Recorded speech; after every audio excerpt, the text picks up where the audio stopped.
Hello guys, எல்லாரும் எப்படி இருக்கீங்க? நான் இப்போ தைப்பூசத்துக்கு ஃபஸ்ட்டு சிவன்மலைக்கு கலசம் எடுத்திருந்தேன். நீங்களும் இது ஃபஸ்ட்டு எடுத்திருந்தீங்க அப்படின்னா அது எப்படி இருந்துச்சு, அந்த எக்ஸ்பீரியன்ஸ் எப்படி இருந்துச்சுன்னு சொல்லுங்கள். எனக்கு இது ரொம்பவே சூப்பரான எக்ஸ்பீரியன்ஸ் தான்.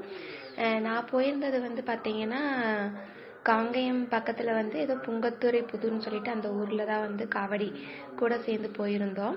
எங்களை ரொம்பவே நல்லாவே கவனிச்சுக்கிட்டாங்க. இனிமேல் இந்த காவடிக்கு தாண்டா போகணும் அப்படிங்கிற மாதிரி இருந்துச்சு. இனி அடுத்த வருஷம் நம்ம இந்த காவடிக்கு போயிடணும் அப்படின்னு சொல்லி இருந்துச்சு.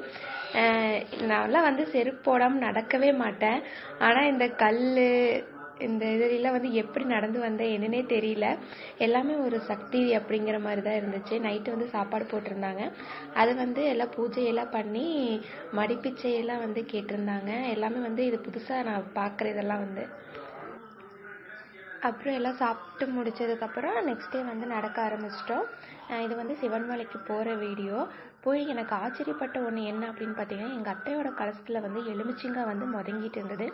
அதெல்லாம் எப்படி எலுமிச்சிங்காய் முழங்கும் அப்படிங்கிற மாதிரியே தெரியல. இது நல்லதா கெட்டதான்னு சொல்லுங்கள். அப்புறம் எல்லா கலசம் எல்லா காவடியும் வந்துட்டு இருந்தது. எல்லாம் பார்த்து ஜாலியாக என்ஜாய் பண்ணிவிட்டு வீட்டுக்கு கிளம்பியாச்சு. இனி நெக்ஸ்ட் இயர் பார்க்கலாம். சூப்பராக இருந்துச்சு. எல்லாம் மயில் காவடி போயிட்டு இருந்துச்சு. நாங்கள் சாமியை பார்க்க முடியல. எங்கள் கலச நீர் மட்டும்தான் சாமிக்கு கிடச்சிது. நாங்கள் சாமி பார்க்க முடியல. இந்த வருஷம் ரொம்பவே கூட்டமாக இருந்துச்சு.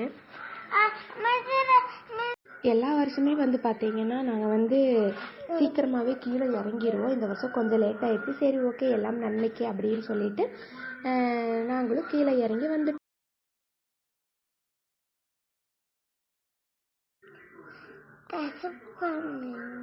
லைக் பண்ணுங்க, எங்க வீடியோ பிடிச்சிருந்தா சொல்லுங்க.